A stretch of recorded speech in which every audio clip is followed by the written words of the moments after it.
Olá, sejam bem-vindos ao Estúdio Equipotel 2022, diretamente de São Paulo Expo. Ao meu lado está Paulo Michel, ele é CEO da Louvre Hotels Group Brasil. Paulo, vamos falar um pouquinho, como é que você entrou no segmento de hotelaria? Foi uma aventura, tá? Na verdade, foi aos 17 anos, comecei como garçom em Gramado, minha história começa na hotelaria em Gramado, e aí ali eu me apaixonei por alimentos e bebidas, fui querendo conhecer todo o hotel, passei por todos os departamentos e saí de Gramado para vir para o Rio de Janeiro. No Rio de Janeiro, sim, é que eu me formei em administração, fiz uma pós-graduação em hospitalidade e aí sim eu galguei as diversas oportunidades hoteleiras aí. Comecei com Luxor Hotéis e depois BHG, fui Hotéis Othon, Sim. presidente de Hotéis Othon, e hoje eu sou o CEO desse grupo francês, Louvre Hotels Group no Brasil. Tá. Falando um pouquinho em relação à sua formação acadêmica, você se formou no Rio Grande do Sul e no Rio de Janeiro? No Rio de Janeiro, Tá. me formei em administração pela Cândido Mendes Certo. e fiz aquele primeiro curso da Estácio de hospitalidade internacional, que tinha professores entendi. estrangeiros e tudo, Entendi. foi muito bacana. Tá. Muito E o que legal. levou um gaúcho a cair no Rio de Janeiro, cidade maravilhosa? Porque o clima é um pouquinho diferente. Os costumes, as tradições. Totalmente. Foi uma aventura, foi isso que eu te falei. Realmente, a minha vida em Gramado já estava mais ou menos posta, eu era casado, já tinha uma filha, mas o casamento não deu certo, e cidade pequena, casamento não dá certo, você sabe como é que é. A vizinhança inteira fica sabendo, né? Pois é. Aí a cidade inteira, né? Exatamente. Aí eu aproveitei uma oportunidade para vir para o Porto Belo, aqui no Rio de Janeiro. Sim. E me apaixonei, não só pelo hotel, não só pelo encanto do Rio de Janeiro, mas também me apaixonei lá pela minha atual esposa e aí eu acabei ficando no Rio de Janeiro. Acho que as pessoas é que prendem as pessoas, né? Sim. Falando um pouquinho da Louvre. A Louvre é um dos maiores grupos hoteleiros do mundo. Como é que vocês estão posicionados no mundo em termos de Brasil? A Louvre é um grupo francês que pertence ao segundo maior grupo hoteleiro do mundo, que chama Jinjiang Hotels International. É um grupo chinês. É o grupo chinês. A Louvre, só ela, tem mais de 1.600 hotéis espalhados pelo mundo, atua principalmente na Europa, e aqui no Brasil ela está posicionada com as marcas Golden Tulip, Royal Tulip e Tulip Inn. E a gente também tem a marca Soft Inn, que é a nossa marca local econômica. Tá. Em relação a empreendimento, vocês lançaram recentemente o Tulip Inn em Sorocaba. Isso. O que representa a entrada de operação desse empreendimento numa cidade pujante aqui em Sorocaba? Esse é o setor onde a gente atua, né? Principalmente no mercado corporativo. Temos muito lazer também, mas a gente é especialista com essa marca Tulip Inn, que a gente botou em Sorocaba, no mercado corporativo, que é uma marca Tulip Inn que vamos dizer assim, é um 3 estrelas plus. Sim. Né? E vem atender um público bem requintado, né? do mercado corporativo, mas com um preço agradável, com um serviço fácil, sabe? E com um rendimento bom para o investidor. Que essa é a nossa prioridade número 1 na Louvre aqui, é rendimento para o investidor, porque nós atuamos basicamente com licenciamento de bandeira e administração de hotéis. Certo. A Louvre no Brasil, você falou que tem a bandeira Royal Tulip, Gold Tulip e a Soft Inn. Tá. Fora do Brasil, quais são as bandeiras que a Louvre tem e que possivelmente, de repente, pode chegar no Brasil?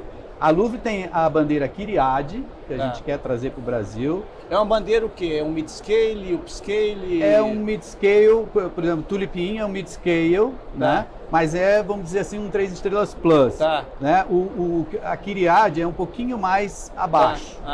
Tá? E aí a gente tem também a Hotels and Preference, que seria muito bom. Certo. Que são hotéis boutique, né? Certo. E que podem simplesmente colocar a bandeira e usufruir do sistema de reservas. Que legal, legal. Outra bandeira muito interessante que quer vir para o Brasil chama Campanile.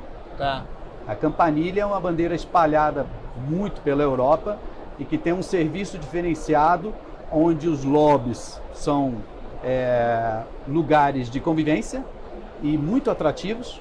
E os quartos são relativamente pequenos e oferecem pouca coisa exatamente para fazer o hóspede ficar no lobby. Certo. O lobby é uma espécie de bar, restaurante, salão de jogos, tudo junto. É literalmente a área comum. A área comum, mas toda integrada, Sim. sabe, Edgar? Então, isso dá uma convivência, um ambiente muito legal para o cliente. E o cliente jovem gosta muito disso. É uma marca pronta para vir para o Brasil. Que ótimo. E você tem previsão? Como é que está a tratativa? Já está encontrando investidores? Como é que está essa tratativa? A gente está conversando, acho que tem várias coisas acontecendo no Brasil. A gente está vendo um investimento até em construção hoteleira voltando, e isso pode ser uma boa opção para a gente colocar essas marcas novas da Louvre para cá. Você acredita que o momento é favorável? Como é que você enxerga a pandemia? O pior já passou? Como é que você enxerga esse momento da hotelaria? É hora de voltar, retomar os investimentos? Ontem eu assisti umas palestras muito boas e concordo plenamente com o que os palestrantes estavam falando. O Brasil é a bola da vez, na minha opinião. A gente tem um dólar alto, a gente tem um mercado interno pujante, a gente tem uma demanda reprimida muito grande dos brasileiros querendo viajar, e a gente teve a oportunidade, logo após a pandemia, do brasileiro viajar para dentro do país. Né? Certo. Conheceu o seu país, redescobriu o país. E isso é muito bom, porque a gente tem um mercado muito grande. Então eu acho assim, que primeiro, é claro que daqui a pouco o brasileiro vai viajar mais para o exterior novamente, é natural, um movimento natural. Em contrapartida, a gente vai ter o estrangeiro vindo para o país também, mas a gente não pode mais perder esse mercado interno, sabe? Essa movimentação interna que a gente teve, esse redescobrimento do Brasil, isso a gente não pode perder mais. E aí sim, eu vejo o Brasil como bola da vez, porque os estados, os municípios, os locais se entenderam como destinos. Sim. E os hoteleiros também se entenderam como destinos, e não só trabalhar o seu hotel. Então, essa pegada de trabalhar o seu destino primeiro e fazer o destino para depois pensar em ocupação de área média nos hotéis, é por aí. Esse é o caminho, eu vejo que a gente tem uma retomada bem legal pela frente. E pegando um gancho nisso aí, a hotelaria passou por maus bocados e a pandemia. O que você acha que deixou de legado para a hotelaria? Protocolos, padrões, o que você acha que foi um legado bom da pandemia? Isso é muito interessante porque a pandemia trouxe realmente muito ensinamento, né? No início, você lembra, né? Era a hotelaria parou. Ninguém sabia o que ia acontecer. E agora, o que a gente faz? Como que a gente vai atender nossos clientes? Trocar a roda do carro em movimento. Exatamente. Então todo mundo se adaptou, todo mundo se reinventou, todo mundo implantou protocolos, mas eu acho que dois principais legados ficaram. Todos nós aprendemos a fazer mais com menos. Sim. Né? Fazer mais com menos. E a outra que ficou é de que a gente precisa conhecer melhor o nosso cliente, saber que experiência ele quer. Sim. A experiência que ele procura e saber como a gente vai entregar isso para ele. Sim. Então esses, para mim, foram os dois maiores legados. A experiência, né? E você realmente conseguir fazer mais com menos. Isso a gente está vendo em todo lugar. Falando em investimento, vocês vão abrir agora, talvez setembro, outubro, a unidade está do Tulip em Olambra. Com muito orgulho. Porque tem tudo a ver, né? Colônia holandesa e a bandeira Golden Tulip tem tudo a ver. Como é que está sendo o preparativo para a entrada de operação desse empreendimento? Quantas unidades habitacionais vai ter? Como é que está sendo os preparativos? Começa com 100 apartamentos, tá? Ele é dentro de um condomínio, tem também uma torre que é condominial e a outra torre que é hotel. É um hotel preparado para eventos, é um hotel temático, né? Lembra toda a colônia holandesa, né? Por estar em Olambra, né? A nossa bandeira Royal Tulip, Golden Tulip, Tulip Inn, originalmente é holandesa. Sim. E acho que isso pesou muito na escolha da bandeira para botar lá. A própria logomarca é tulipa, né? Exatamente. Então é tudo a ver com Olambra, tudo a ver com a cidade das flores, com a cidade das tulipas, e a gente pretende fazer um trabalho bastante bonito lá e uma experiência ímpar para que a colônia holandesa, para que todo mundo não precise viajar para a Holanda para ver o Keukenhof. Sim. E pode ver aqui em Olambra. Você disse, Paulo, que no primeiro momento são 100 UHs. Numa segunda fase, como é que vai ficar essa ampliação desse empreendimento? A gente vai analisar o mercado. A princípio, a gente entendeu que 100 UHs é o suficiente para atender a primeira demanda. E aí vamos ver como é que o mercado vai reagir, que a gente acredita muito, e o investidor também. Que a localização é muito próxima a Campinas, a própria São Paulo, localização ímpar, né? Vai ter um chamariz muito grande, né, para os paulistas visitarem Olambra, passarem um final de semana, aproveitarem a cultura holandesa, visitar as flores, ver as flores e ter esse hotel ícone lá. E o padrão, né? Padrão Royal Tulip, que é a realeza. O diferencial. Se sentir real. Em relação ao atual momento da hotelaria, como é que você está enxergando o atual momento da hotelaria? Nós já passamos o pior da pandemia, a hotelaria corporativa principalmente está recuperando. Como é que você está enxergando esse atual momento? A gente está vendo que os eventos estão voltando, os grandes eventos estão voltando. Então a gente tem aí uma perspectiva muito boa, né? O mercado corporativo, acho que não vai mais ser o que era antes, né? Que as reuniões todas eram feitas tete a tete, né? Isso não vai voltar a ser, mas não vai deixar de ser. Sim. Né? As reuniões vão continuar, as pessoas vão viajar. É claro que a gente precisa ainda crescer muito em malha aérea e tudo, mas eu vejo uma recuperação a médio e longo prazo muito boa. Tá? A gente já está experimentando isso e temos que saber nos reinventar no dia a dia para poder oferecer as experiências que o cliente espera, na verdade. Na sua opinião, Paulo, quais são os principais gargalos para se investir em construir hotéis no Brasil? Você não tem investimentos assim de bancos públicos, é mais o condotel ou a multipropriedade. Quais são os principais gargalos que você enxerga? Primeiro eu vejo muita oportunidade, tá? Em cidades que não sejam capitais, que não estejam saturadas. Cidades polos. Cidades polos agrícolas. Polos agrícolas, exatamente. Ali estão grandes oportunidades de se fazer hotéis mid-scale e até de hotéis upscale. Sim. Né? Financiamento, eu acho que é fundamental ter políticas públicas voltadas para o turismo para que isso realmente seja implantado. Esse é o primeiro ponto, né? Depois eu acho que o PERSE veio facilitar, sim, né? Um bom reinvestimento, vamos dizer assim, desse ganho que está se tendo agora com a retomada. Isso vai proporcionar hotéis aumentarem, né, o seu número de UHs, assim como também construir outros novos hotéis. Então, oportunidades existem muitos. O que a gente tem de gargalo maior, para mim, seria a questão do investimento ser mais facilitado e a formação e qualificação de mão de obra. Preocupa a formação de mão de obra? Porque depois da pandemia, muita gente que estava no hotelaria que perdeu o emprego, eles enveredaram para outros segmentos. Essa é uma grande preocupação de vocês, hoteleiros? Muito, porque a gente hoje está com dificuldade de conseguir mão de obra. Mesmo não formada, mesmo não especializada, mesmo não treinada, a gente tem uma dificuldade muito grande de trazer a mão de obra para a hotelaria. Até porque a hotelaria é aquele negócio, você trabalha 6 por 1, né? Sim.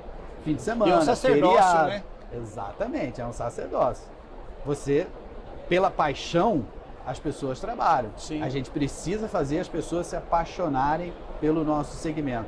Esse é um grande desafio nosso que a gente tem à frente nos próximos meses, porque já foi assim, né? Já foi assim que a hotelaria era glamour. Tinha muito glamour, né? E as pessoas queriam trabalhar porque ali era um ambiente gostoso, era um ambiente agradável, era bom de se trabalhar. Gerações mudam, né? Os conceitos mudam, Os conceitos mudam, mas eu acho que a paixão continua e a gente consegue apaixonar novamente. Na condição de presidente da BH do Rio de Janeiro, que é a Associação Brasileira de Hotéis do Estado do Rio de Janeiro, como é que você está enxergando a taxa de ocupação do Rio de Janeiro, que foi sempre a grande taxa de ocupação da hotelaria brasileira, que chegou a 80%, taxa de ocupação média durante o ano? Isso aí você acredita que vai continuar? Está se recuperando bem? Que análise você faz do setor? Eu acredito que sim. Eu sou um otimista nesse sentido. Eu vejo que a gente está tendo grandes eventos de volta. Você teve o Rock in Rio que lotou, né? Poxa, um Rock in Rio fantástico, sabe? Maravilhoso, com uma experiência fantástica entregue para quem foi para o Rio de Janeiro ver esse show maravilhoso. E já vem o Réveillon, que vai ser o Réveillon da história, no meu entender, porque existe aquela demanda reprimida novamente, todo mundo agora quer se dar o direito, né? Eu tenho direito, eu mereço. Todo mundo quer ir para a praia. Né? Eu mereço, então todo mundo vai. Eu acho que o Réveillon vai ser fantástico, o Carnaval também, né? E a cidade do Rio de Janeiro está mais preparada do que nunca para receber final de semana, feriado. Isso já está se mostrando nos números de ocupação. As regiões do interior se organizaram muito, entenderam que o mais importante é o destino, é o Vale do Café. Você foi um trabalho na sua gestão, né, Paulo? Isso, você exatamente. Fazer com que também outras regiões do Rio de Janeiro desenvolvessem. Fala um pouquinho mais sobre esse projeto que você implantou, digamos, nas regiões do Rio de Janeiro, na sua gestão de presidente da BH do Rio de Janeiro. Isso foi um feito que a gente conseguiu, porque a gente realmente uniu os hoteleiros do interior, das cidades do interior, com os secretários de turismo, e os secretários de turismo se juntaram entre eles nas regiões separadas no estado e criaram os destinos. E aí começaram a promover, trabalhar em cima, os hotéis participaram com aquilo e a BH entrou com essa união, né, essa articulação e também com uma preparação. Nós criamos um programa chamado Procap, que é um programa de treinamento do agente de viagem e do operador. Ah, que legal. Que, na verdade, não conhecia o destino que estava vendendo. Sim. Então, a gente chamou os operadores. Não conhece, né? Pois é. Chamamos os operadores, foram lá, uma semana de visita no destino, conhecendo os hotéis, os pontos turísticos, para depois voltarem e aí sim poderem vender o produto com maior eficiência. Isso deu um resultado fantástico. O interior do Rio de Janeiro hoje tem uma ocupação muito boa, as diárias conseguiram subir um pouco. E o que eu posso dizer do Rio de Janeiro? Estamos melhor do que a gente estava antes da pandemia. Continua lindo. Continua lindo. E finalizando nosso bate-papo, em relação ao Equipotel, como é que você enxerga o Equipotel? É uma grande vitrine para o hoteleiro vir aqui, saber tendências, novidades. Como é que você enxerga o Equipotel? Eu sempre enxerguei a Equipotel como uma feira muito importante do segmento, onde você vê os seus fornecedores, onde você vê lançamentos de produtos, mas eu acho que esse ano está melhor, Edgar. Esse ano está melhor, tem muito mais conteúdo, as palestras estão muito mais interessantes, a feira em si está chamando muito mais atenção. Eu não sei se é porque a gente teve aí esses 2 anos de meio parado, né? Que agora todo mundo tá cheio de novidade, cheio de coisa para mostrar, mas eu acho que a feira é fundamental para esse segmento. Maravilha! Falou diretamente do estúdio Equipotel, Bairro Revista Hotéis 2022, do Expo São Paulo. Paulo Michel, ele é CEO da Louvre Hotels Group Brasil, além de ser presidente da BH, Associação Brasileira de Indústria Hotéis do Rio de Janeiro. Paulo, muitíssimo obrigado pelo nosso bate-papo. Obrigado você pelo convite, sempre à disposição.